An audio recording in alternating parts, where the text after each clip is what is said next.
Ať je toto odstrašující případ pro vás všechny a toto se nikdy neopakuje. Nechť poprava započne.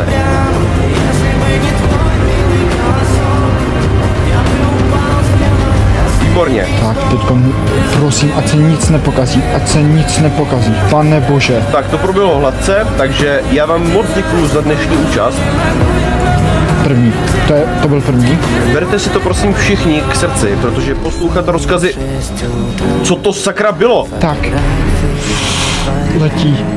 O můj bože. OK, kód 1, všichni strážci za mnou. Jdeme dovnitř. Tyvo, všichni zmysly. Hoši, co to sakra bylo? Jako vysvětlí mi to někdo. Jako, já tady mám kolik strážců a stane se tohle. To byl jako jaký atentát tohle.